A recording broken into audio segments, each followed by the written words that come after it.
Yeah, it takes her out there and then roll her out. Okay. So.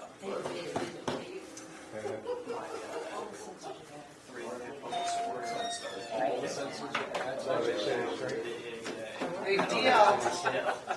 For you or for mom? For mom. Yeah. I mean, she was inside. Yeah. She was scared.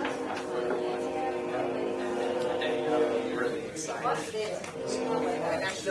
I'm done. Well, this was day 2. Okay, yeah. Oh yeah. So this week they No like, nap. they start PM, half day training day, and that's what she did. She had a day here. Nap's gone. Ooh. His work. Six. But don't quote me. And that's just what I think it has to be. They may not have to exactly.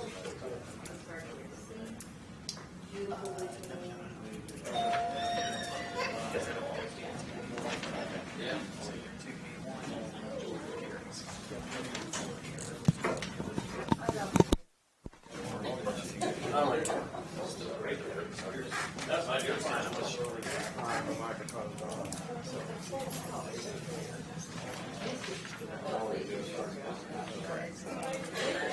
Yep, he'll be 3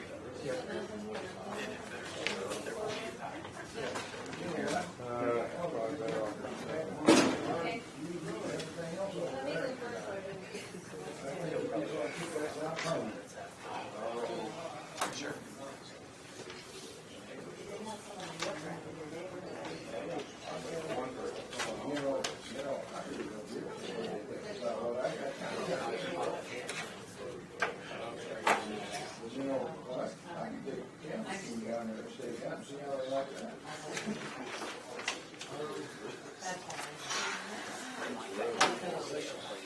So No Kevin. He's got half Pamela. She's got there.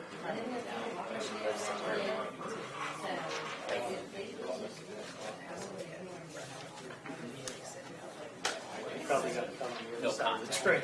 Probably.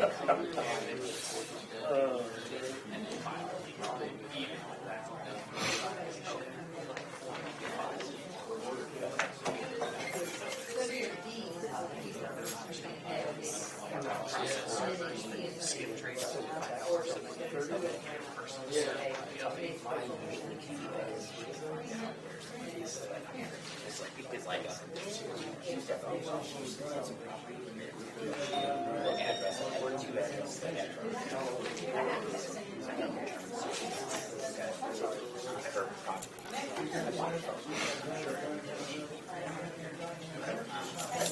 Yeah. What? I need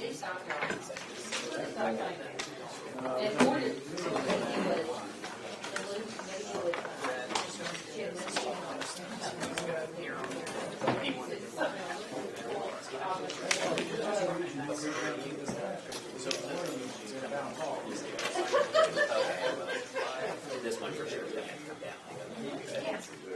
It's way beyond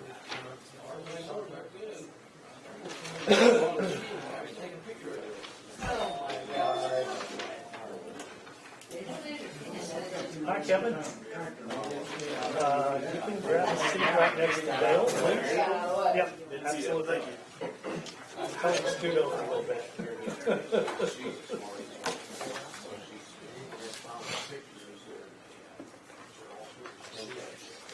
Get her on.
All right, so I've got 7:30.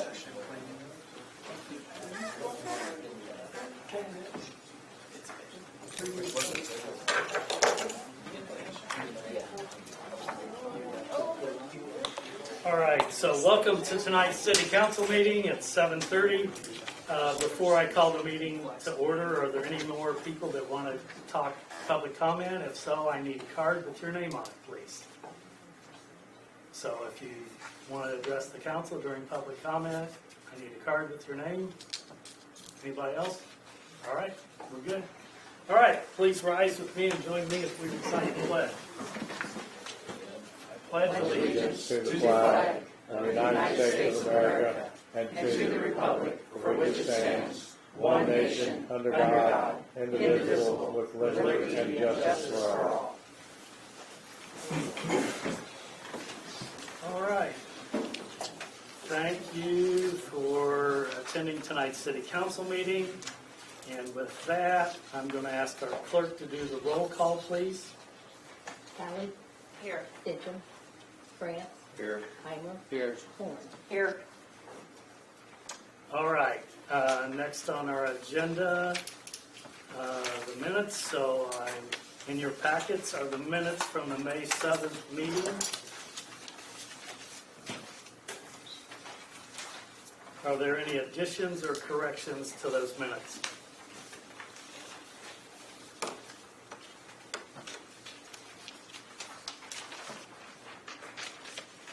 Hearing none, I would accept the motion to approve the minutes as presented.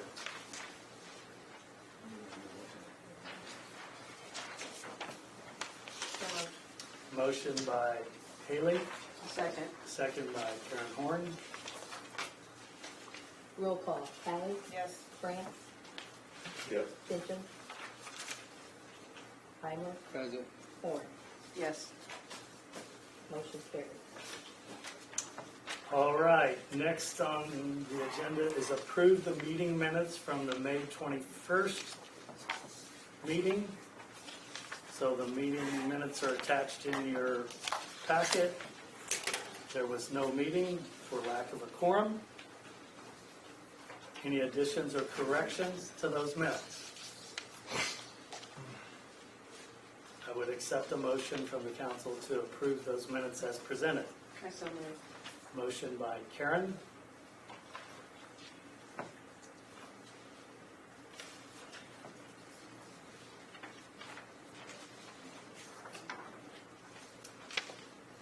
So is there a no second? If there's no second, there will be no meeting minutes for that meeting. I'll second. Second by Gary France. Roll call, Callie, Present.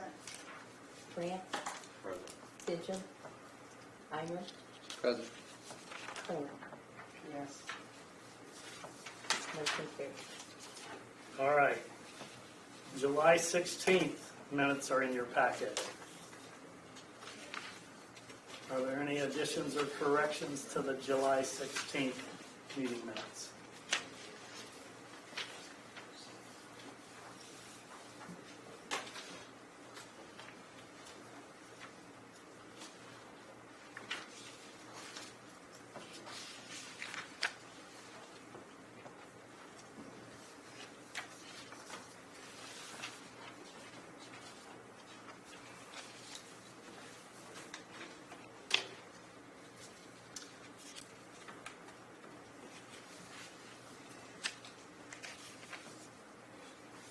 Hearing no additions or corrections, I would accept a motion to approve the minutes as presented for July 16th. I'll make the motion. Motion by Gary France. Is there a second? I'll second. Second by Karen Horn. Roll call, Callie, Yes. Ditchum, France, Yes. Heimer, Yes. Horn. Yes. Motion carried. All right, next on the list are the August 6th meeting minutes. There's no quorum.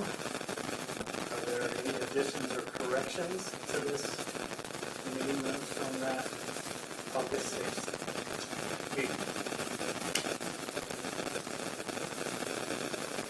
All right, hearing no additions or corrections, I would accept the motion to approve the minutes as presented.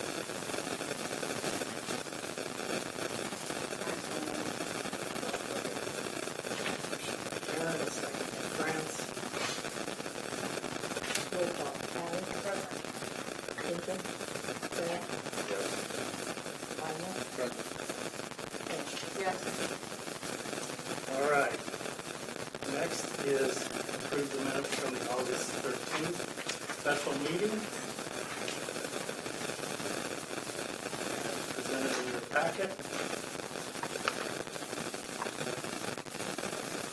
Any additions or corrections to those minutes as presented?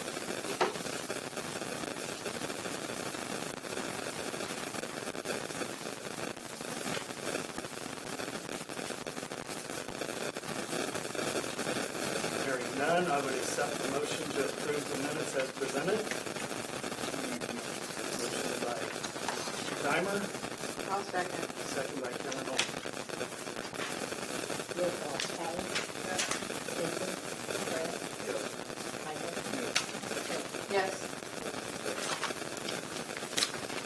All right. The department heads approved all the bills as presented in their packets. Any questions about any bills presented in your packet?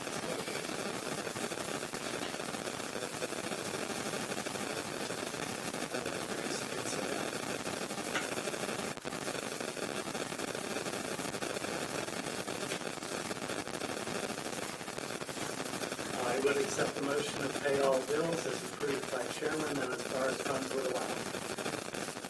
Motion by France. Second by Roll call. Allen. Lincoln. Grant. Minor. Trent. Yes.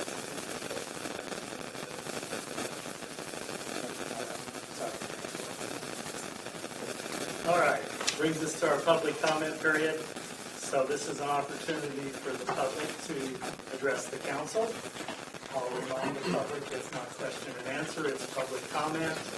So every speaker has 5 minutes of time. The public comment guidelines are over there on the table beside Scott. So if you have any questions, you can address and look at those. So just at random, just as encouragement in here. Larry, you're first, buddy. All right, that was easy. Thank you for attending.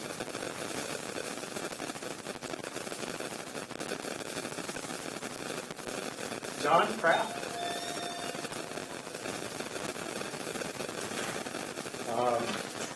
I'm going to say I stopped at the restaurant.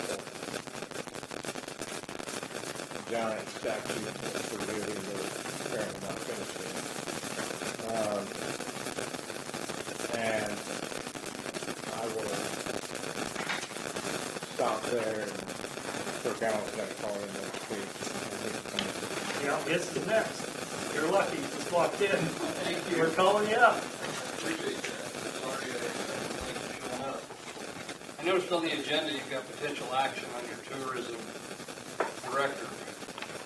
I listened to the audio recording of Mr. Thomas and his wife at the last meeting, and the meeting before that I listened to the comments from the director. I'm assuming at this meeting you also said the Pledge of Allegiance. I wouldn't hear it, but I'm assuming. Yeah. Let me recall what the last 3 words of that pledge is. Justice for all. And it takes courage to stand up and do what's right, not what's popular. And I think it's a travesty if this community continues to let Mr. Thomas have the influence that he's been having for so many years, because it's not positive. You may not hear about it all, but I can assure you, our tip line explodes with it on a regular basis. And I hope you do the right thing and ask the tough questions. Is the job being done? Is it being done with quality? If there's a problem, has Anybody come to that individual and say, hey, you're not doing the job we want you to do? Because I suspect, the truth be known, this is more political and personal than it is actual job performance. And I just ask that you do the right thing, not what Mr. Thomas and his wife want you to do. That's all I have. Thank you.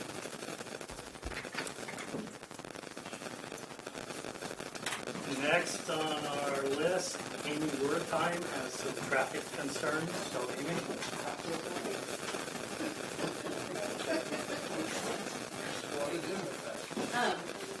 So I was one of about a half a dozen people appointed to the Advisory Board for the museum in January.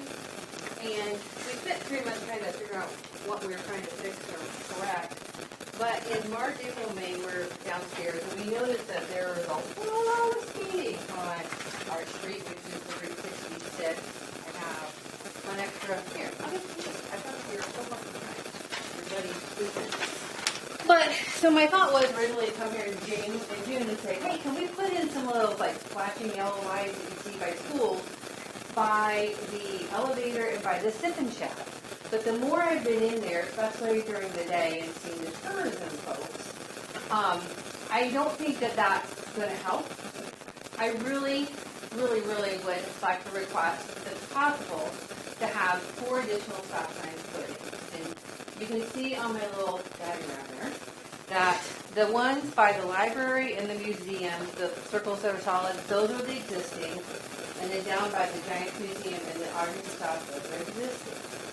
The ones on the Route 66 Park Street, especially the one across from the museum, the park, tourists stop there every time. Every freaking one of them stops there because they're confused and they don't know if they can go on or not. Even today, somebody was driving well above the speed limit, the tourist stopped, and they almost rammed in the back of them and they whipped around them and just kept on going. We've had, now I'm not being upset with tourists, but we had like a lady who was barefoot out in the street taking pictures of the 66 sign. They always stand out in the street taking pictures of smoking or whatever we're not supposed to call it. So I would like to see stop signs put by the park there, by Mattingly and by Chubby's and by the Senior Park, if that's possible. I think it'll be good for 2 reasons. One, the speeding will stop.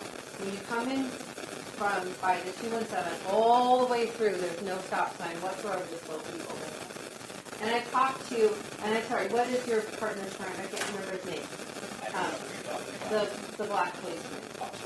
Officer Roberts. He agrees. The speeding is crazy. And we've asked him to kind of sit beside our building where it says, you know, speedy torture and catch them, and he's been really great about it. But he can't catch all of them. But the other thing is, with them stopping there, if we have those stop signs, then people are going to have to stop and then go forward. And if there are tourists in the middle of the road, they're going to see them and not swerve around them. 2 weeks ago on Sunday afternoon, a lady was going to put her 2-year-old in her car, got away from her because it was on the street side, ran out, and almost got hit again. Somebody was driving way too fast. The tourism is just going to get faster and higher. I don't know if you guys realize it. In 2026, it's the 100th anniversary. So it's just going to get crazier and crazier. I just feel like this would be a safety thing, and I really hope you consider it. And if you are the people who are the ones who can do that, tell me who, and I'll keep working my way up the chain. That's it.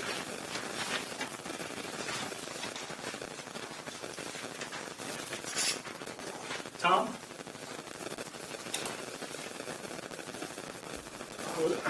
Over the weekend, I was messing around and I listened to the tape of the meeting of the 16th of July with Chris and Bill. And Bill was going on in there about the partnership between the betterment fund and the city and economical development. Is that not right? Sounds right, yeah. Well, where does the economic development go? Because I got a thing here from the state of Illinois that was canceled, dissolved, 6/9/23. So there ain't no, according to the state of Illinois, there's no economic development partnership. Second part is, I got a question as far as that goes. Have you guys put any money in that in the last year? Because if it is, somebody's doing something that's not right, because if there's no partnership, the land taxpayers shouldn't be putting any money in. And if I remember right, that's almost $16, $17, no, it's almost $2,000, because it's $2 a person, wasn't it, on population base? Have to look. I don't remember. Well, it's I'm enough not gonna that it say needs if to I be don't looked remember. at, and I think the sooner, I would hope that this city council would move to make the break between the betterment fund and the city of Atlanta. There's too much stuff went on, too many stories have been told, and there's too much taxpayer money being spent, in my opinion. And here's this notice, you can take it and look at it, and throw it away or do whatever, but it sure makes you wonder what's going on if it's been resolved, and all of a sudden, we still got things being made, comments being made about it being in operation. So, that's all I got to say for tonight.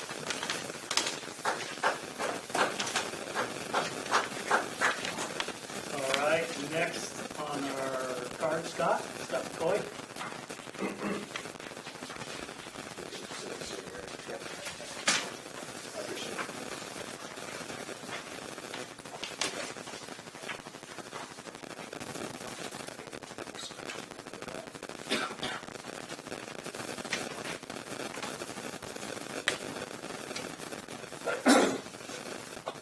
Okay, I appreciate it, Mayor.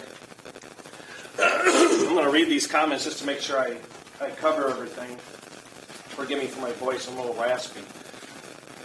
I want to respond to some of the outright garbage you were told by Chris Thomas at the July 16th City Council meeting. I FOIA'd the audio from that meeting because I wasn't here, and I've listened to her comments. I want to point out that I'm making my comments during public comments because the mayor removed the department head section of the agenda in what appears to be an effort to silence me. Since Chris referred to me as in my employment capacity, but I'm not allowed in that capacity to respond, I'm doing it here. And it's unfortunate that you won't be able to ask me questions now. At the meeting, Chris said that I paraphrased her comments regarding access to the tourism website and Facebook page. This is completely false. I quoted her.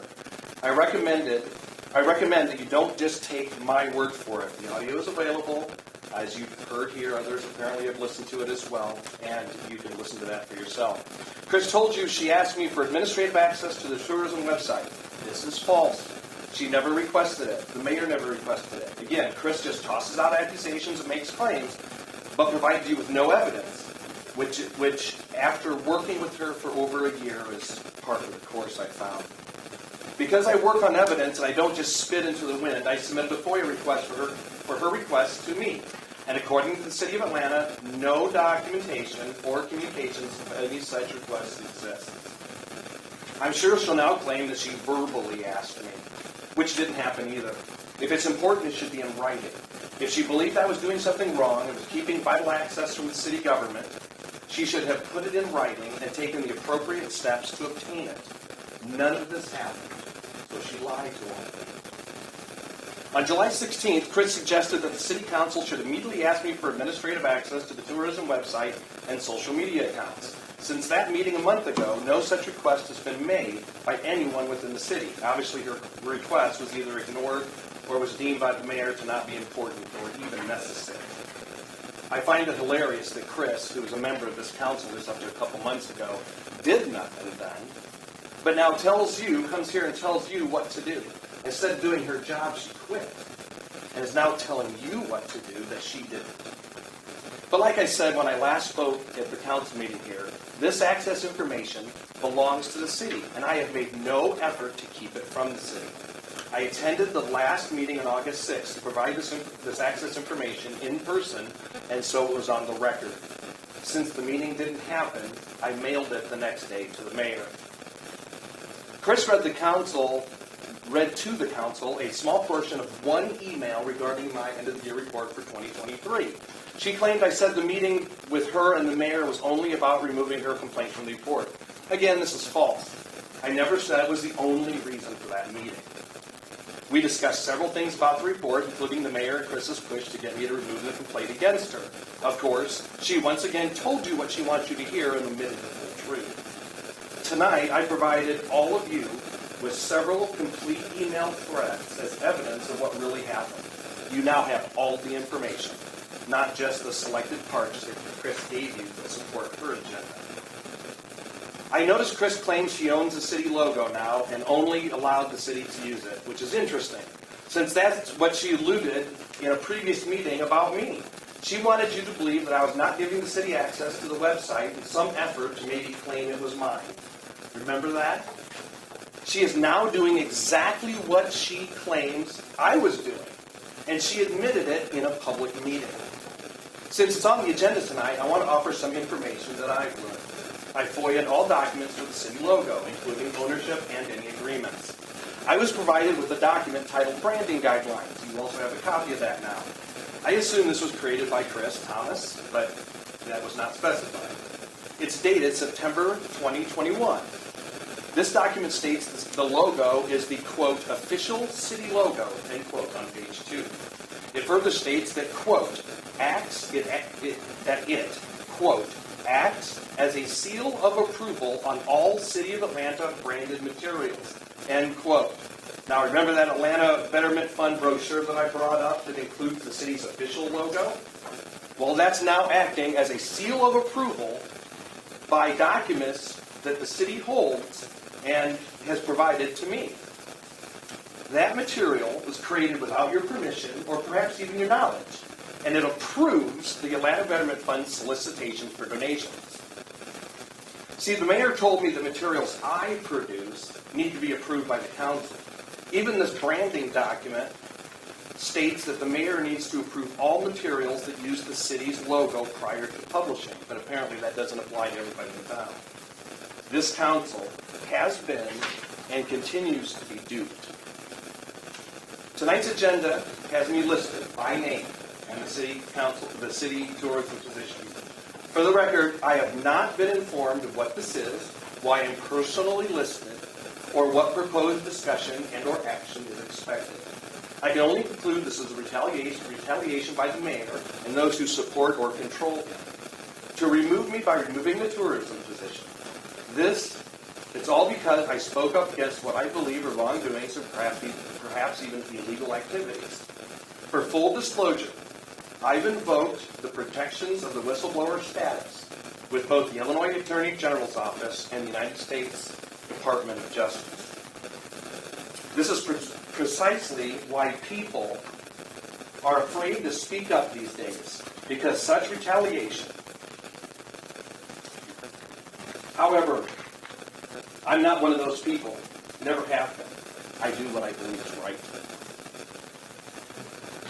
Chris Thomas called me an outsider who is causing problems in Atlanta. You don't need my help. There are enough insiders who are causing trouble. And it's funny that once I started to go public, she resigned from the city council. I hope this council takes everything into consideration and demands the facts before you support any such action. I bring these things to the city council's attention because the mayor has continued to do nothing about anything I brought to his attention for over a year now. You can either follow him blindly or you can learn the truth from all sides, then make an informed decision on behalf of the people of this community that you're supposed to represent. That's all I ask.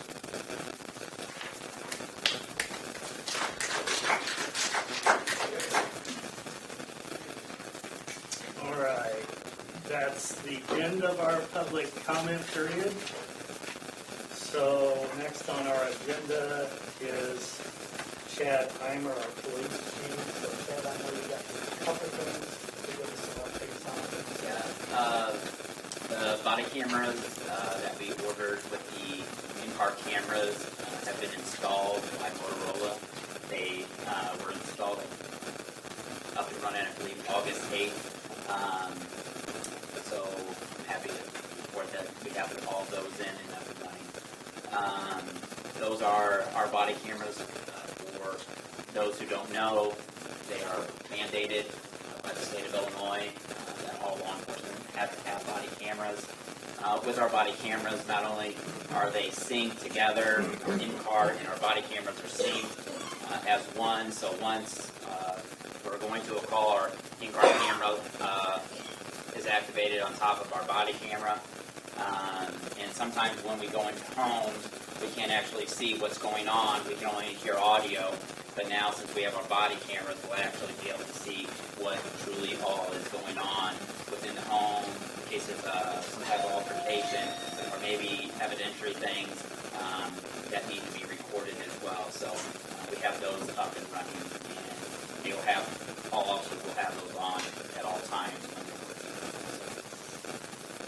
As far as, we've had a couple city ordinances that I've been working on. Michael, I have to send a couple to Michael where I'll need his assistance with a couple of them. Other than that, everything else has been going pretty well. Thank you. Any questions for those two-timers from the council?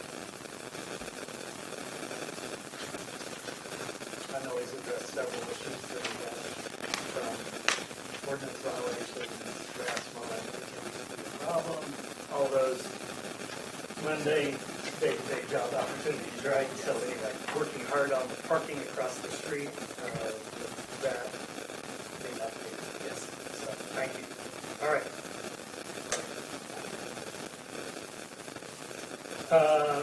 We're going to move on. Next on the agenda is some logo discussion. So under new business, so I'm going to open this up to the council a little bit. Back in 2022 or 2021 maybe, Michael, can you hand me that black folder? The city worked with Illinois State University and design class up there to help the city identify and utilize resources for a possible new logo. And so in this book, I'm sure many of you forgot what it was. They spent the summer doing work with the city, interviewing people. They looked at a lot of different things and how we could look at different options for a logo that the city could use, along with our current logo that has been brought up here tonight. So after considerable discussion, it boiled down to we couldn't really make a decision on what we wanted to do. So Whitney started using a logo that the city approved for tourism. And she started using that. Whitney was the former tourism director. She started using that on her literature for the couple of years that she worked with the city. So here's an example of a couple of those. So we did not anything else with it from a city standpoint, but what we ended up on was, we ended up on this one right there. That's what I thought. So anyway, I had to look for some of her correspondence on what we did. Currently, the city uses the Atlanta, the name of Atlanta. Okay, I should have had a copy of it here. You've all seen it on our trucks and everything else. And I'll provide more information on that when that was put into use for the city. I was looking, I had a document, but I can't seem to put my hands on it right at the moment. Anybody remember when that was? Sesquicentennial. There you go. So that's, well, and it was even, it was way before that the city logo was used. So we'll get more information on that. On how we move forward, I apologize. I thought I had that right here, but I don't. I'm looking for it. It's not here. So the question is, per some comments with the audience and everything, who owns the logo?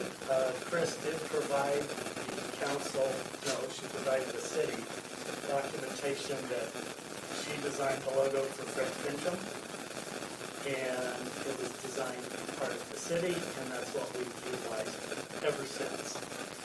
So I think at this point in time, what we need to do is decide on how we utilize it, whether we want to look at any of these designs. We own these. The city worked with the university, as I said, in these examples, and we own them. And then whether we, if the council decides they want to change that logo, then do you want to go through the expense of taking it off our trucks and vehicles and other city items? So,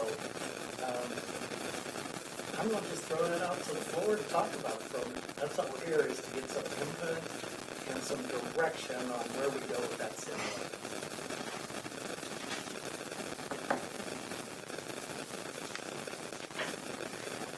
Personally, I don't see if there's any problem with the logo that we've got. I mean, I don't know that hurt that anybody hates it, but I don't see that we need to go to an expense of getting rid of it and putting a new one on everything that we've got.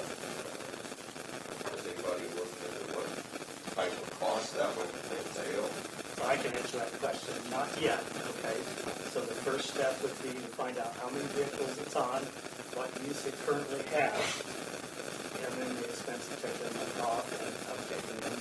We will have to, should we move forward with the logo that's approved in our book, we will have to reach out to a screen print company, get new updated logos, and then figure out where we go from there. So, good question, though.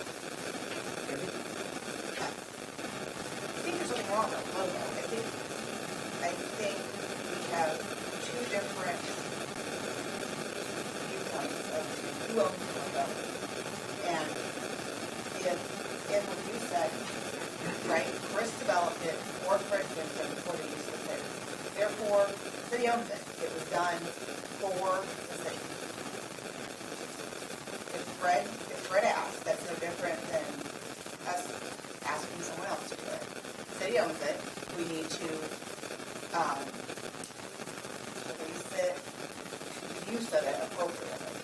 I don't think we need to change it. We just need to have those who are using it, who should not be, stop. Karen? I agree with that. I'm happy with the logo. I think it makes sense. Then, job.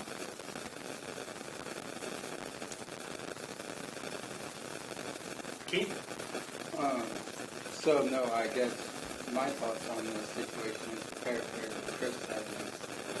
She said that she copyrighted that logo, so it would have been better to ask her about Betterment Fund using the logo on their stuff since she has the copyright to it. That is what she said in the meeting. So without clarification, I would move to dissolve our current logo until we figure out the legalities of who owns it. And I don't know, and that's a good point. I don't know, but I guess my question would be. I understand where you're. Yeah, I don't know. Right. I mean, even if let's say it was trademarked, I don't know if we have paperwork to show that it was copyrighted or trademarked or whatever. Sure. Whatever it was. I think one, we can see that. But two, if you do something for an entity, would that copyright not then fall with in the city? I don't know the answer to that. But I think that's something we need to look at. Would probably come down to, right, like if there were an agreement Right. for her to make it. Or is there a verbal conversation? Right. I mean, I think that's Yeah. all. So that's my point is until we can figure out, I mean, like Andy said, I think if we do stick with it, we have to police it, you know, not anyone can use it. I mean, like that. And I don't think it'd be horribly expensive. No, I don't think it'd be well, that's horribly what I was expensive saying, that's what I was gonna follow up with. Right. Screen print, no, I'm not. I get excited all the time. It's not- Right, I don't think it'd be horribly expensive. I think we need more information before we can make a decision. We're certainly not going to make a decision tonight. It's on the agenda for discussion only for a reason, because there's just way too many things we don't know as a city council. And so I agree. I only had the documentation that Fred Fincham requested that Chris design the logo. And so what we'll do, here's the action items for the next meeting. Let's find out roughly how how many vehicles we've got using it, where it's used at, what that entails. So we got to find out the number of vehicles. Then we need to find out, along with the design, is it copyrighted? And I know we have a branding use guideline. And Scott brought that up. Yes, that's in the file cabinet in there. I've looked at it. It shows copies of the logo, just suggestions on how it be put on trucks, how it be used on shirts, how it be used on a hat or anything like that. It is on our stationery only when we send the letterhead out. It's on the upper left-hand corner, yes. In the color. We don't use it in everyday mailings because of the cost. Well, let me ask you, I thought you just said you had documentation, Fred asking Chris for the logo. Was that in writing? What Chris gave us. She gave me, here in July, Right. this came up. I thought you, I understand now. I thought you were insinuating that Fred asked No. her, so I was going to go back. Let me, let me clarify. Chris provided the city with an outline of when it happened, timeline, dates, that sort of thing. So, again, it was when Fred was mayor, and I think it's been 20 years. Maybe not quite that long, but I'll get that information put together. Again, that's just one of those things we need to make a better decision on what we want to do with our logo. It served the city well. Certainly need to have guidelines on how it's used, where it's used, and I think when it's used. So, other items, so key to your point,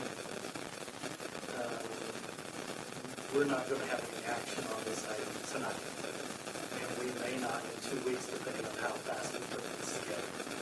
So we'll put it together. And I'm going to move to the next thing, and if we don't want to use it, then you're going to revert back to using the one that was approved by the council.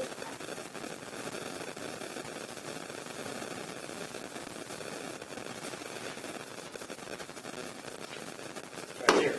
Then we'll go back to using this one. So anyway, or not go back, we'll start, I guess. Which, I'm going to be quite frank, today, I don't have a personal preference. I think whichever one we decide to do, we can make work. I'm not sure I'm comfortable spending extra money. And again, I don't know what that would cost. We'll find out. Other things that we need to follow up on as far as an action item. Well, based on this branding guideline, it does say that this is recognized. This is our policy, right? I'm assuming, right? So it says that this is a recognizable symbol that acts as seal of approval for all City of Atlanta branded materials. So if that's the case, those using it just for this moment should be asked to stop. I think that means city property that they put their logo on, not other people's property that they put the city's But logo it says it acts like a seal of approval. for that city document. But I haven't looked at that. I'm shooting from the hip, so I'm just giving you my first Yeah, I impression. think that's the way I read it, is that it looks like it's approved for the thing, in my opinion. Well, my other question then would be, why do we need to wait that long? Why don't you just reach out to Chris and ask her to provide documentation of her trademark or her copyright? She should have documentation of that. If she can't produce that to you, then yeah, that was altered. Whatever point. But from that point, I don't think that would be that hard. She should have some type of documentation backing that up, correct? Right? If you copyright Oh, I something, have no idea. I don't know. No, I don't know. So what we need to determine is it doesn't really have to be copyrighted, so we follow along. I'm going to allow the speaker. I've got a constructive comment. Okay? Could somebody review the meeting minutes of the city council in and around the time when they say they started using it? Because there might be something in those minutes about did they pay for the logo? Did they authorize the mayor to obtain the logo and anything similar? And that may answer the question. May I add to this? Sure. Okay. So So I did FOIA all that information, anything regarding it, all the way around, and there was nothing provided. The only real reference to any logo that was provided to me was Whitney bringing the logo that the mayor showed here, and that the council liked it other than Chris, and it was to be used only for tourism purposes. But other than that, there's no agreement or any of that information, or even request from the city. All right, so we've got some to-do items, and that's what we'll do. I'll follow up with a to-do item list on this current logo. And again, whether we act on it in 2 weeks or 30 days, it's not going to change anything the city does. There is no timeline or guideline on this, so I'll work, but I'm also not going to say that it has to be done in 2 weeks. I think we should have most of what we need by then. But, you know what, we all got a lot of stuff going on, so, you know, there's where we're at on that. Any other comments before we move on? All right, hearing none, we're going to go to old business. So with us tonight is Kevin Hamill, and Kevin's with the Fine Torturers, who did the engineering for the city for several years. The Parks has been a huge part of the city and how we move forward with our water, with our sewer and water. They're our general engineering firm and have provided a lot of guidance to the city. The last big project would have been our well. So as they help guide us through the water well project, where now the city has a new water well, and it's got all the water we need for the next 50 years. So that ends up really well. Along with that are the Mr. Obvious questions that we've been working on, and that's the maintenance issue that we're involving with our water tower. It's painted. Kevin will give you updates on that. And then we have an aeration tank that also is 50 years old. And in the initial water system improvement project plan that the city council reviewed with Kevin back in, help me, March, February, March, talks about those things in there. This is a follow-up so that we can move forward and get those projects started. So I'm going to turn that over to Kevin. And Kevin, what was yours? Great. Did everybody get a copy of? So what they have for sure is the two cost examples. Is that what you're passing out? Yep. I got also the email that I sent to you, kind of a summary. Okay. That's okay. And yeah, sure, pass it out to them. Absolutely. That's kind of on cheat sheet.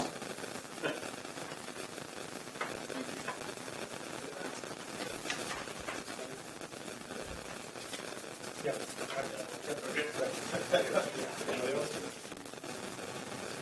So, thank you, Mayor. So we're just here to chat about the next steps, kind of based on discussions with Adam, and I think we came a month or two ago and talked a little bit more about the project and trying to see if there was maybe a portion of the project from the project planning report that maybe the city council would want to proceed ahead with. Kind of based on that conversation, what we've done is done another summary and said, okay, the report looked at what additional improvements, upgrades would we recommend to the water system, and it totaled up to around $3.9 million. So after kind of discussions throughout, and then the last time we were here, we're looking at more just those maintenance items to really bring your system back up to current. Like Adam mentioned, the elevated tank is showing a lot of signs of mildew and mold. The paint coating needs to be upgraded, freshened up. That's part of what we kind of broke out as far as a subset to proceed with potentially.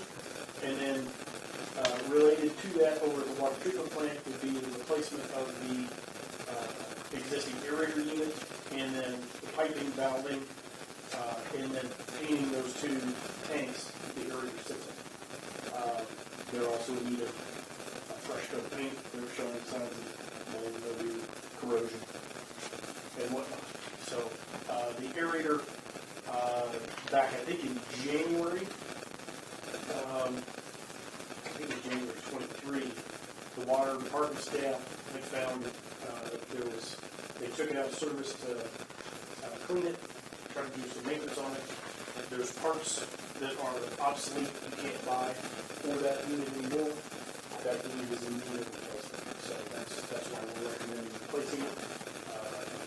So that subset of those projects, of those items out of the overall total up to just under $1 million, $961,800 is what they came up with. So kind of based around that, then we broke that down further based on the IEPA SRF funding, if you went for that as a financing option, with the assumption of no principal forgiveness, which nowadays likely you'll get some, but using worst case scenario, that would come out to around a $58,100 annual loan payment for that amount, for the 961, which then equates out to about $6.30 per customer per month on the average water bill. So, next in that little description was just if you choose to decide to go ahead with it now, just that schedule implementation, what the next steps are, and kind of how long this process takes. So, the second page then is the two cost estimates that break down all those capital costs totaling to the $961,000, and then the breakdown of the financing to come up with the cost per customer. At that, I'll probably just open it up to questions and see what the council's direction is.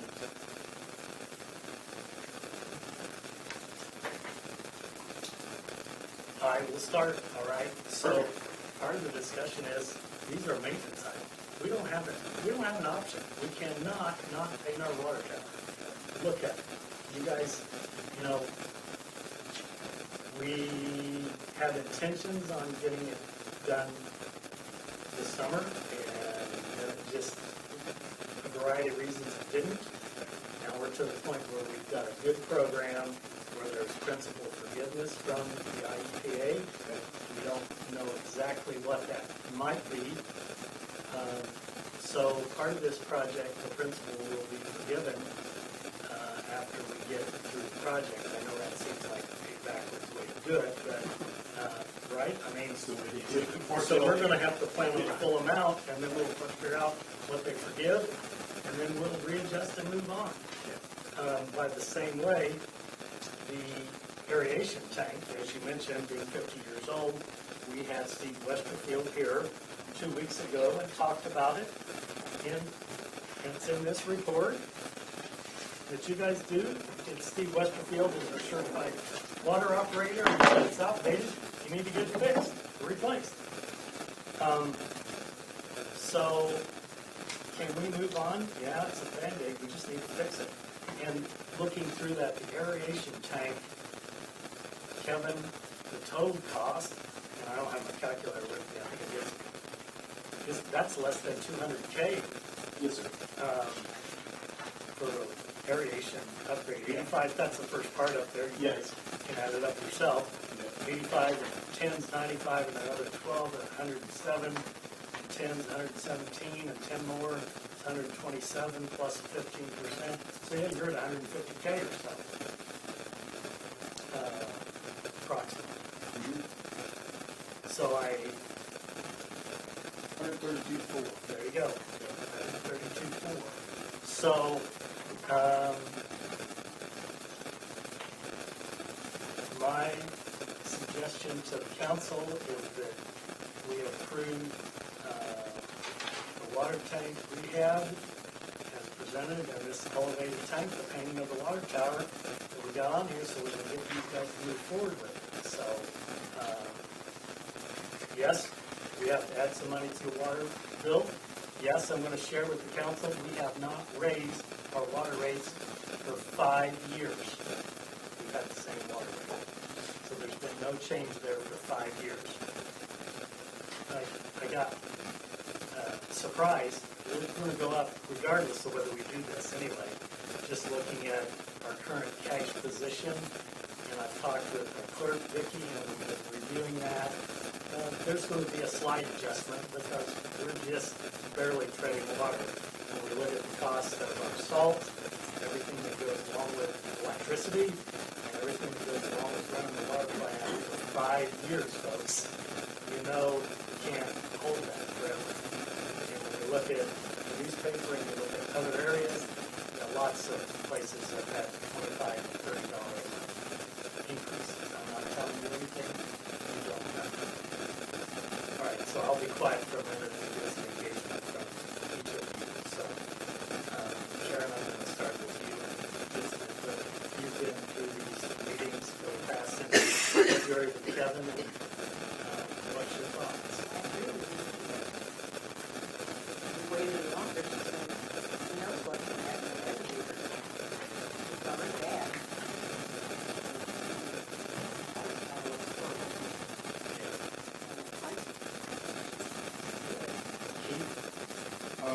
I don't really care that the water tower is horrible right now. I mean, my concern is we had Illinois American Water in here that were willing to give us a salt proposal and then they could tell us for our current structure.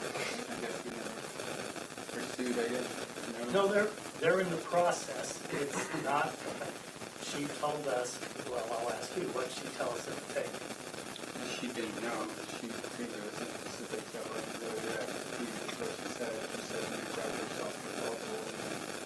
They could further evaluate, but she wasn't willing to really elaborate because she wasn't in that position.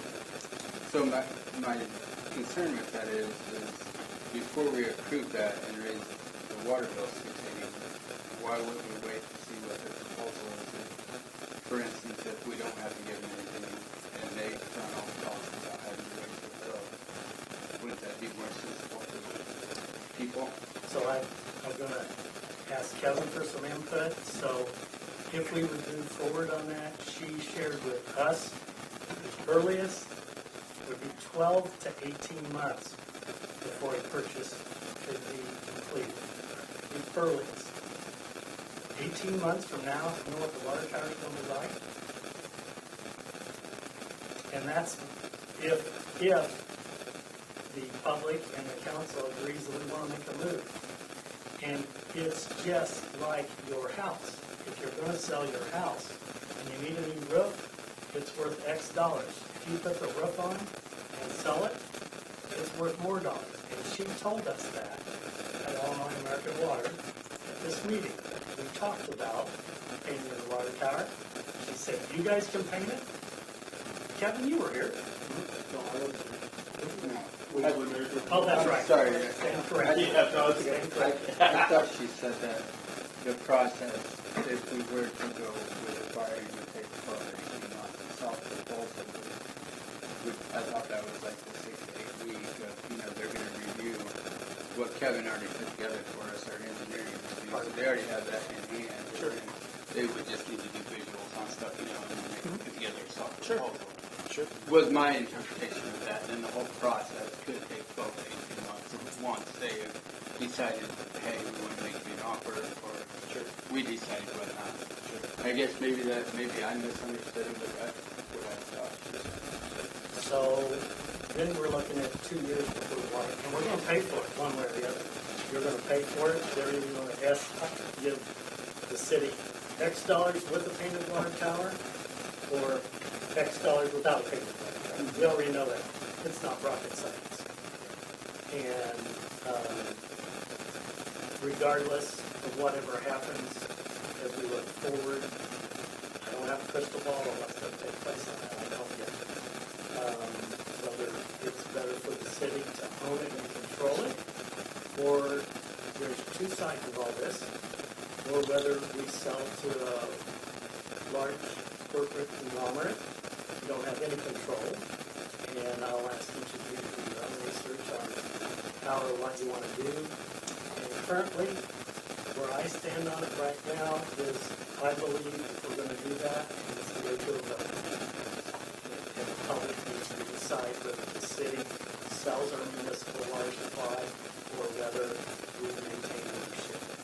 And I feel that gives the public a better choice, because if we as a council make that decision without public involvement, and 12 months later, they get a 30% water rate increase, not going to be very happy. But if we get their engagement and let us get some involvement, it will be much better regardless. It's expensive. We all want the best water. Steve Westerfield was here 2 weeks ago and told us our water exceeds all of the standards set by the state of Illinois. It's tested every day. It passes all those. Yes. He also said that he can't help us when we have somebody's white blouse get breastfeeds. And yes, that's the next step, Kevin. We talked about that. It's how we improve some of the infrastructure in town. Every small community is based on that right. So, anyway, I think that's important. We all consider this, but right now it's kind of like this in my eyes. We're driving a car. Do we need to set new tires, or are we going to drive with the old ones? So we have flat. So, Gary? Well, I agree with you as far as your take on that. From my understanding of the Illinois water proposal, whether we make that palatable, whether they make that palatable, we're going to pay for it. So, we've been talking about this for months. Exactly that. And the same problems are still there, and they need fixed, and especially the parts about the components of the system that are obsolete now. So I think we need to all this other stuff, as far as whether we sell little water to a private corporation or whether we continue that until down the road. I don't think that's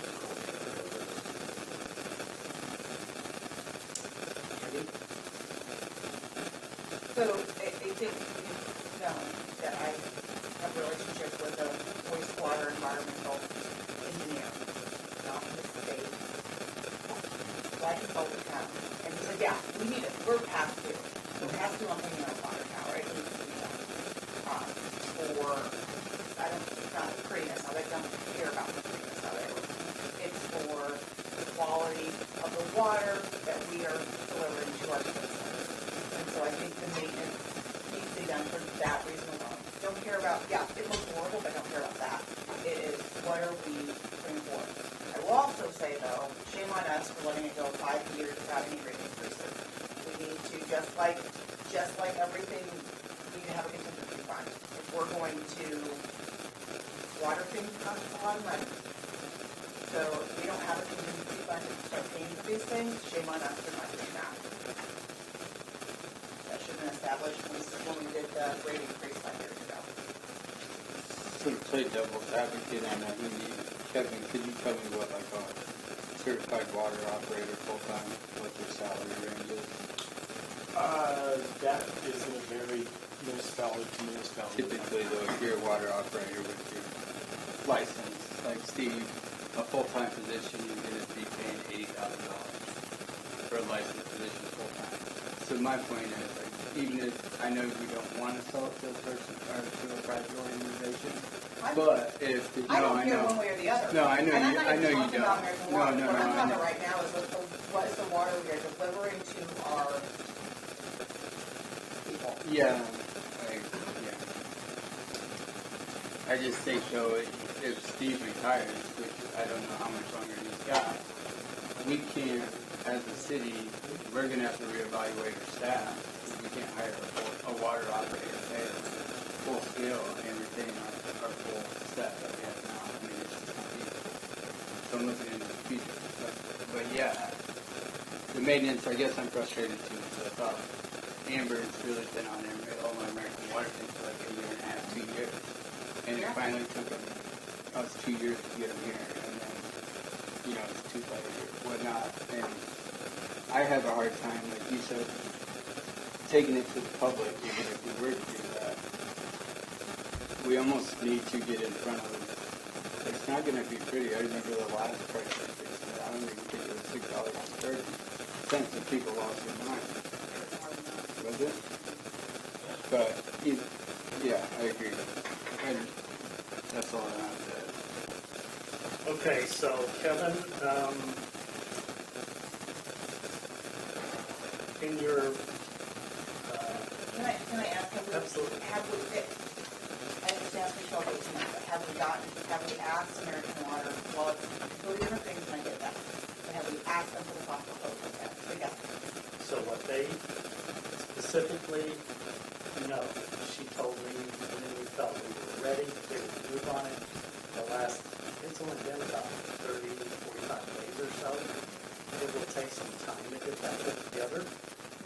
And if that's exactly what we want, then it'll be sometime in, well, let's see, August, it'll be September, October, something like that. And that's just a baseline.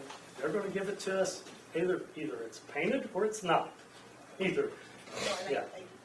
So, yeah. So that, I don't think that was her question. I thought her question was, have we asked them to give us I a have soft not set a proposal? time and a date with them to come for us. No, I haven't yet. Have not. Does that answer it? Yeah, I mean, that's clear as day. You don't want to get a soft proposal, so you decide for the council that it's No, in the that's best not. interest for us not to get a That's soft not. proposal. That is not right. Well, okay. Okay, so Kevin, we've talked about this. So I guess you're asking the council if we want to move forward with this, we would need to make a motion to allow the Farnsworth Group to move forward with the development cost on this existing water treatment facility for a total of $961,800 as presented in Table 2. And then what do you do? Yep. Give me the next step. Absolutely. So that's a perfect lead in. So I think we just wanted to make sure we got direction tonight or at some point from you folks before we take the next step. If this is the proposal or the project that you want to proceed with, what we would do if you approve this tonight or give us a kind of authorization to proceed, we will then put together the design phase engineering agreement, and we'll have that for you for your consideration at your next board meeting for this project. So you would need a motion for us to move forward with the design phase and implementation on the water tower painting and water rehabilitation of our aerator. Is that correct? Yes. Would someone in the council like to make that motion?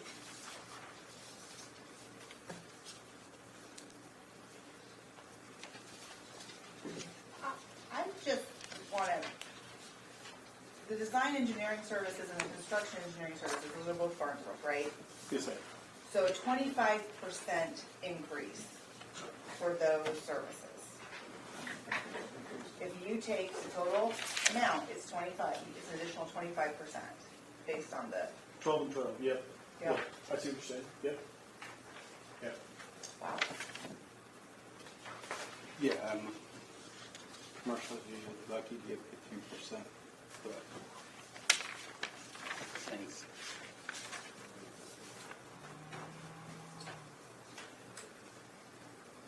Yeah, I think I'll just throw it out there. Is this pricing now? Is this worst case scenario? Which Like pricing deduct is that? all of it because I mean I can get These are a rough. butterfly valve is 6 inches, $1,200, $800. That would be installed pricing too. These are, That's with so that'd be installment. labor and material. So this Okay. is based That's off our good. experience, and this is rough order of magnitude budgetary costs. This was for the planning study. So you gotta keep in mind, this is budgeting it up here Right. at the 30,000 foot view. When we get into the design and we start, drilling down and we get more detail, Yeah. then we'll end up, as part of that design effort, we will give you an updated cost estimate before we finish the design Okay. and before you bid it. But no, that's labor and material. Yes. Okay. Yeah. That makes sense. Yeah. Thank you. So does that help clarify what we need? So we need a motion to approve this preliminary development cost for rehabilitation and give the Farnsworth Group the authorization to move forward with these two projects. Is that correct, Kevin? Yeah, and then what we would do is put together the agreement.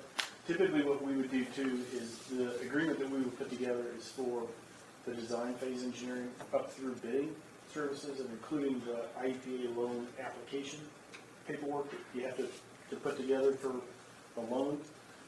We wouldn't put together the construction phase engineering agreement yet. Usually that comes later. That's fairly typical. So each one of those points of touch points, the council would review and either approve or tell us, no, we want to tweak this or tweak that. So you would have another opportunity to approve that design phase engineering agreement and then the construction phase engineering agreement later, if that helps clarify. Okay, there's what we need to do. It's in your hands.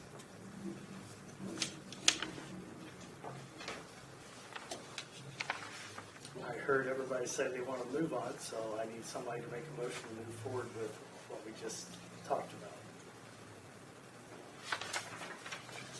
Well, I think it needs to be done. I do feel, and I've said this before, and I said this 5-6 years ago whenever we did a project. No offense to you personally. We don't ever get any other bids. We only always go with the Farnsworth Group. And at the end of the day, 25% is a lot. It's $200,000. Plus it's 25% on top of a $100,000 contingency. That's $25,000 of a contingency. Again, no offense to you, no offense to Farnsworth Group. I've worked with Farnsworth plenty in other areas. But I also think we might need to, $1 million is a lot of money. Sure it is. It's a lot of money to just blanket say, yep, we'll give it to the first person we talk to. Anywhere else, I've always been at least 2 proposals, if not 3. So Kevin, I guess, is the 15% contingency, Yeah. is that retention or is that contingency? Like, I mean, is that? Again, these are planning level budgetary costs. So what we do typically, and this is pretty standard for engineering consultants, as we put these planning reports together, we'll put together what we feel is a best budgetary cost, and then we will put in a contingency. And usually it used to always be 10%.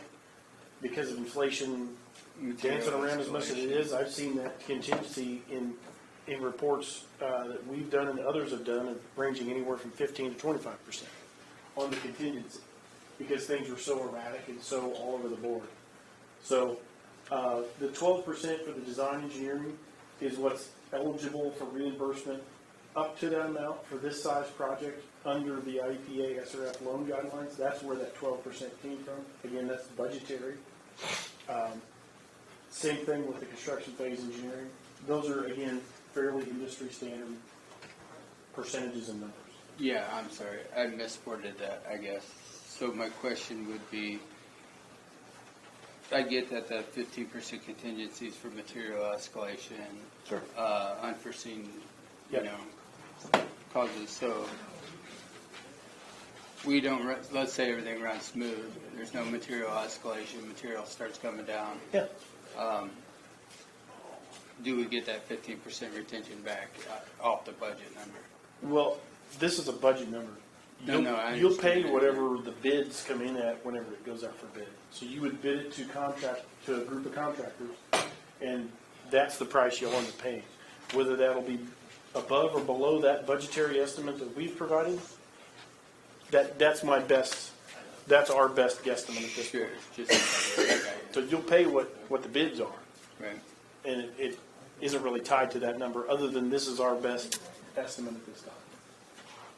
Is there anything that saying that what happens if, like you said, if another war breaks out and there's a lot of water products that are made in Israel, which a lot of people don't realize, but there are a lot of malleable steel that comes from Israel, comes from across seas. I ran into it with stuff I did. Okay. Is that capped at 15%?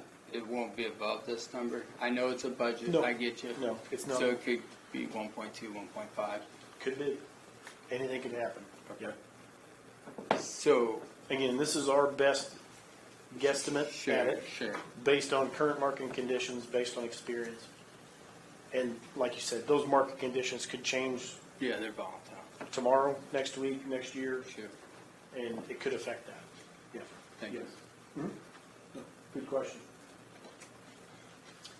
Andy, to your note, yeah, there's no question that the Farnsworth Group has worked with the city of Atlanta for a lot of years. And I get that, and I understand that, and again, it's nothing against Farnsworth, but at the end of the day too, it's be doing the due diligence and being fiscally responsible to ensure we're getting the best bang for our buck. And one of the things that happens, yes, that's correct, one of the things that happens is because of our small size, there's many firms that don't want to work with us, okay? Small municipalities like Atlanta and fill in the blank. Fortunately, we've had a long-standing relationship with the Farnsworth Group, and they have treated us really well. The water well project came in under what we expected it to be. So part of that was due to their hard work and help, and a lot of other things that happened. But anytime you can do a project of that scope and come in under budget, it's saying something's good. And so for me to say, if we reach out to another firm, I'll just throw it out there, it'll be another year before we get our water tower paid, maybe two. By the time we get quotes in here, go through all this process again, I have no idea. First of all, I don't know where we'll start. Second of all, I don't have any idea how long it will take, but it won't be quick because they're all busy as well. That's why I've been so satisfied with the work that the Farnsworth Group has did with us, just like Vanderventure Engineering that did our sewer replacement pumps and continues to do work for the city. There's not a lot of other companies that do that, but some, and they did a great job of helping the city. So that's where we're at. You know what we need.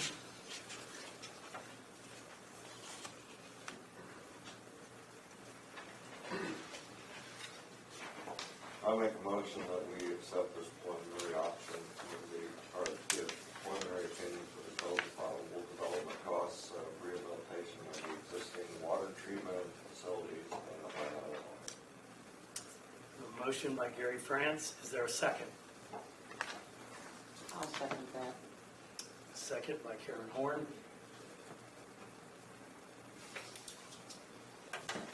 Roll call. Allen? Okay. Can you speak? No.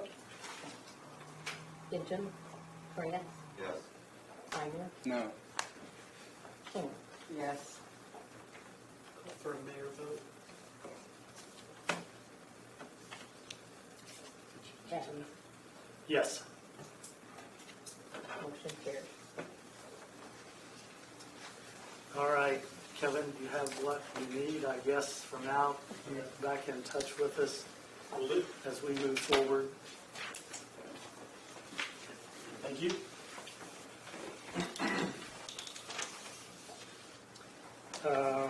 Okay, next on our agenda, Scott McCoy's Tourism Director Possession, Discussion and Action. We've had this on our agenda for a while now.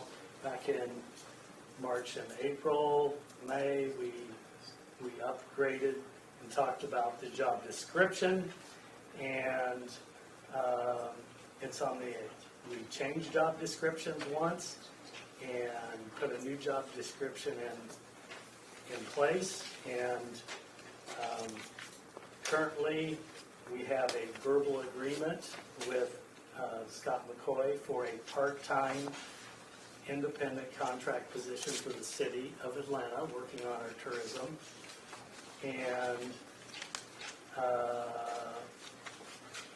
question I got, is it the correct position for the city right now? Is it doing what we need? What direction do we need to go with tourism versus maybe it's something else that incorporates more of a community development person? Maybe it's somebody like a community events organizer. Maybe it's somebody that helps organize local events in town. currently, Scott, your position is geared towards tourism and tourism only. So my question to the council is, we don't have anything but a verbal agreement, and you've been vocal in asking me to get that corrected. And so I think at this point in time, I'm going to ask the council what their thoughts are on our tourism position and how do we move forward.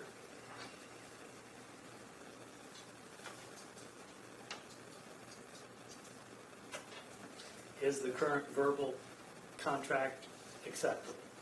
Yes or no? No, I think we have a written agreement. Okay, so we need to get a written agreement. So the question, I think what we boil down to is, since we don't have a written agreement and we only have a verbal agreement, I guess it's my opinion, based on the last 3 months or so of listening to the community and seeing what we've got going on and what we don't have going on. We have very little activity going on from a local standpoint. And this is one of the things we talked about months ago, was our coal mine, the Haas elevator, the carriage house, our ball fields, Route 66, the golf course, local businesses. And we had Christmas in July, we had multiple car shows, we had something going on every month. So Scott brings us lots of positive things. I think from a positive aspect, it's a race car driver driving a race car. He wants to go fast, and that's good. In a little community like Atlanta, we might need a workhorse, something to get local people done. It's been commented about how do we engage our school kids with different activities and events. We don't do anything now with the school. There's lots of things that we might be able to do with a different position. Maybe it's not even tourism related. I know I've heard lots of you say they're not sure that we're getting the value we want out of tourism and that we need to focus on other things in town.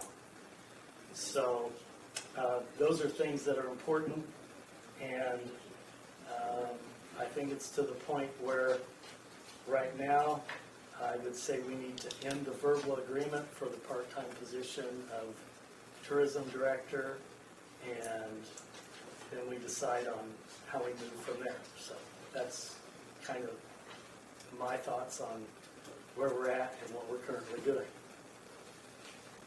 So you just said that the economic impact's been way down and stuff like that. What are some of the stats you got? I didn't to say compare? way down.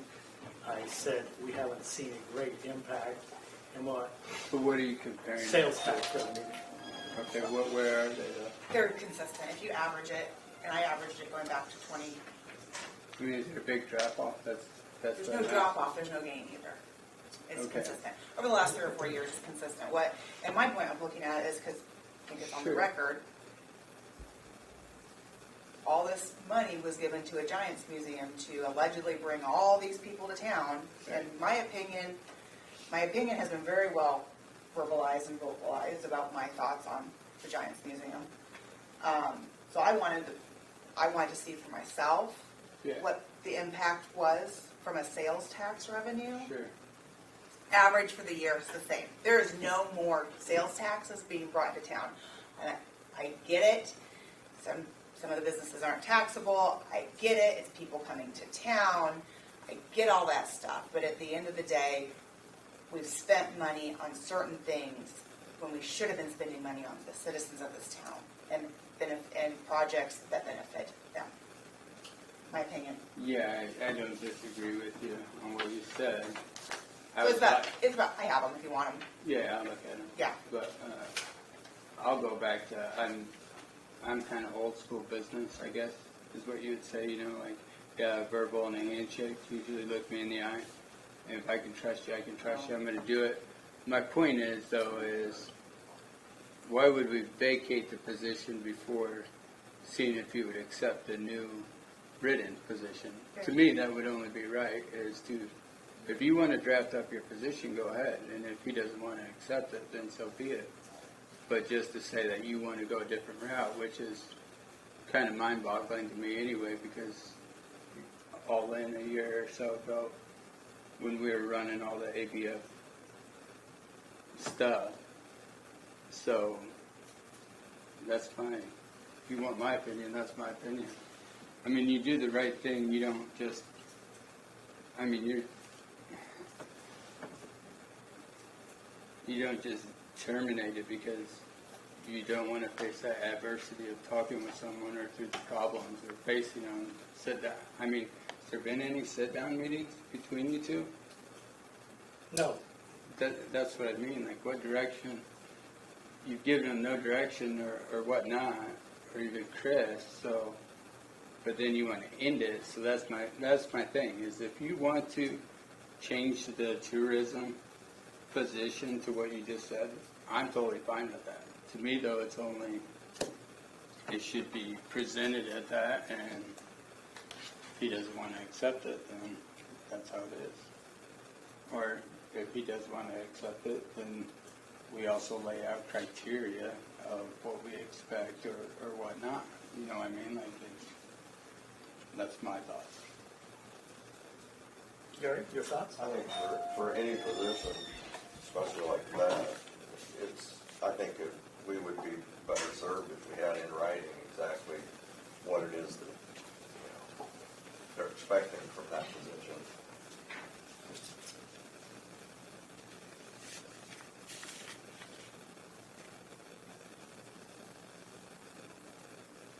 Karen? So we had that job description. Correct. How much of that is Scott doing at this point? Well, as Because he's never signed anything, correct. So it's just an open. job description at this point. He's never seen it either, yeah. No, that's not, yeah. So what I hear you saying is, if we're gonna change it, then let's change, so the job description we've got now is, and you did it, and he said you know it more than probably. I did it 7 months ago. I'll be honest, I've slept a minute since then. Fair enough. So what I hear the council saying is we need a written contract, Gary. We want it signed. We need a contract that is more specific. As an independent contractor, it limits the direction we can give Scott. He knows that.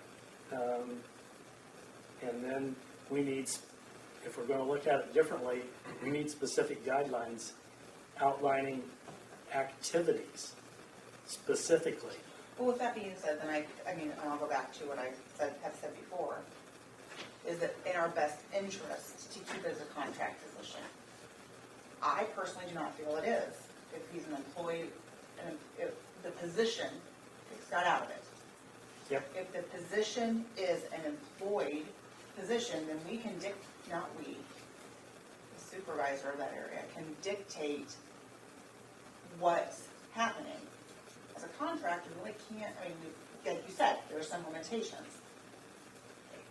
Yes, I want you to do this. Yes, you must do this. That's a little bit more, in my opinion, I don't like contracts.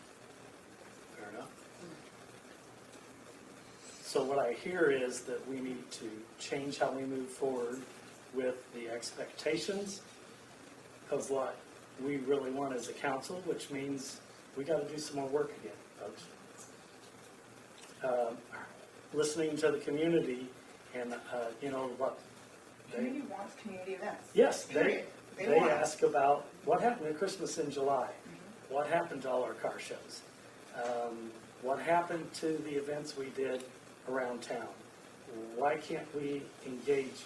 And that may mean, honestly, Scott's qualifications may be too high for that position. It may be somebody that's more ground operating and is willing to work with kids at the high school, 4-H. Fill in the blank. I want it to be part of something that Atlanta can be proud of, that they engage in our community.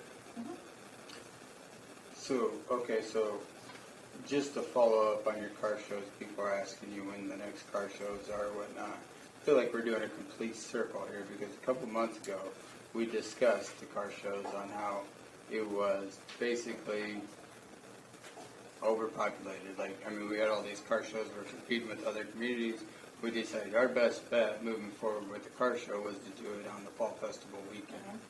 I mean, I remember having that conversation. And I don't disagree. I drove by the car show this weekend, which I guess they used our parking lot without permission, or maybe they ask you and you just don't relay it to us. I don't know. But Bill's been having his car shows up there weekly, so is that the end game then? Bill holds all the tourism events? Has nothing to do with Bill, and so. Or the Betterment it's- Fund, I'm Or the sorry. Betterment Fund, it's a public parking lot, Keith. Okay. It's a public parking lot. And they didn't ask to close any streets or anything else. What we were told was, back in the summer, that all the car shows were booked up and you couldn't get one in town. That's what we were told. And we would do one big event that there was people booked and decided which car shows they would go to weeks in advance. What we were told is we would do one bigger show at around the Fall Festival event, if I remember correctly. And then, over the last few weeks, we got people calling us, wanting to know why we don't have one, would be willing to have one. Who are So, those people? Do you mind asking? there's been a lot of feedback. Who were They they? When didn't call did they me, come in? they didn't call me specifically, Keith. So then that's hearsay? So, they reached out, the car showed up in town, didn't they? Who'd they reach? About 7 of them did, but who'd they reach out to? So I believe they reached out to the Betterment Fund, and Dale, I think. you're Okay, part then of that answered that. You just answered my question. It's hearsay then, again. You're coming at us with, well, this, and this, and this, but it's all hearsay. You don't have anything on paper to support any of what you just said. Which would be that there's not any car shows, that we just had 2 of. The people around town and this and that, No. you know, and I listen and talk to people just like you do, I do a lot too, yeah. and so I listen very strongly to what I do too. believe they want, and they want more community activities. A lot of people just aren't happy with the way that the city's trending also. So, I mean, that's a fact. And they look at it as, just like you said, where you're like, well, Dale or the Betterment Fund, they asked, right? You're asking that in a public meeting. You didn't hear it for yourself. No one asked you about the car shows. Maybe it was, hey, we want to have more car shows, so we're just going to tell them. People have been calling off the hook. yeah. Well, let's put it this way. When you look at the letter that I sent out in April that listed all the things, sent to all the residents in town, listed all the things that this council had a part of, and all the businesses that have opened, and all the things that we did, and you got one, Keith, in your mail. Sure. And the money we spent out of the Ball Diamond, the money we spent at, hold on, I drew a blank. The money we spent at the Ball Diamond, the money we spent on moving the coal mines and the Haas elevator and upgrades at the golf course, all those things added to make life better in Atlanta for people. So, anyway. Absolutely. I've been the biggest advocate of trying to spend our TIP money on infrastructure stuff to help our community better. It's regurgitated over and over again to the same allocation or the same entity for There's 2. There's 2 attraction. 2 entities, yeah, sorry. 2 entities. But anyway, Okay. I appreciate your discussion. But I want to go back really quick though to, if you have an employee that's not meeting your expectations, and basically since none of us have been appointed over tourism or whatnot, you would be his direct report, even on a non-contract.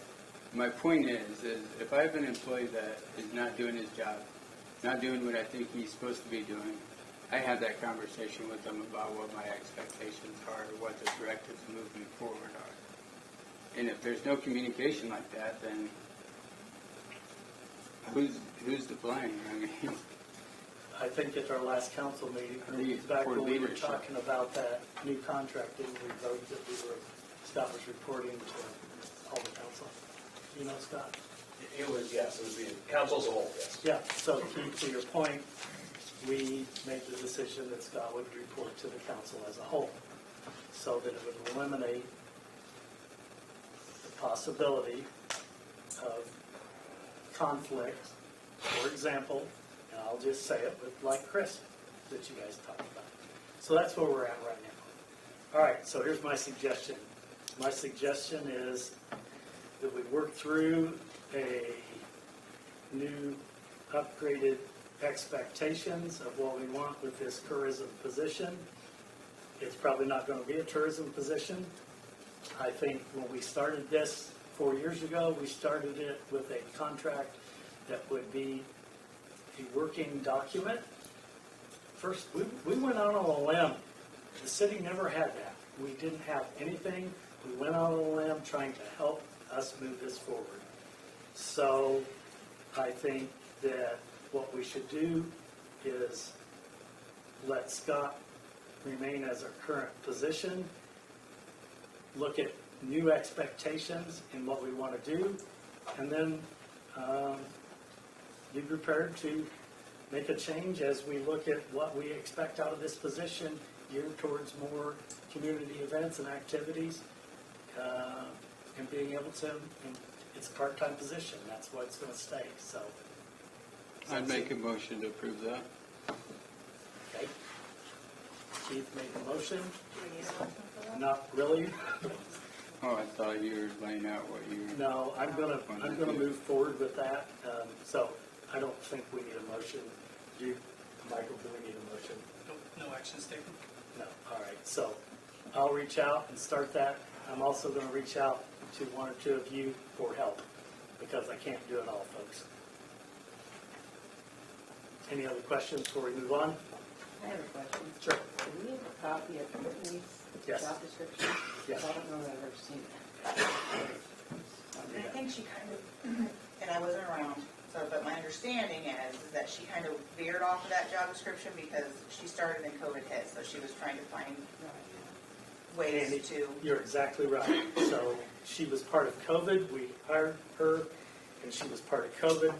And when that hit, we had to pivot and do things totally different in how we move forward.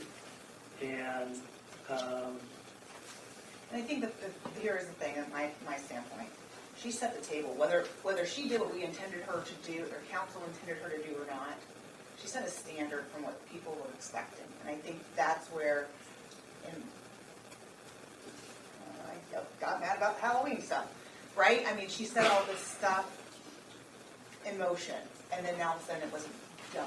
Yep. And I think that's where, at least from people I've talked to, that's where we're at. Like, we just abruptly stopped. Yeah, I agree with you, but I think it's a combination of things. Remember, we just relieved, I mean, he was spending, as a part-time employee, we were spending gobs amount of him trying to staff that museum and whatnot. Well, yeah, that's. You know what I a whole- mean? So like. No, and I agree with So that. I'm going back to that, so yeah, I agree. No, I agree with you. that, but Yeah, I think, yeah. that's, so my point being is, take, Yeah, I want to see more community programs too. Correct. I want like a softball tournament like they used to have, you Yep. know, Yep.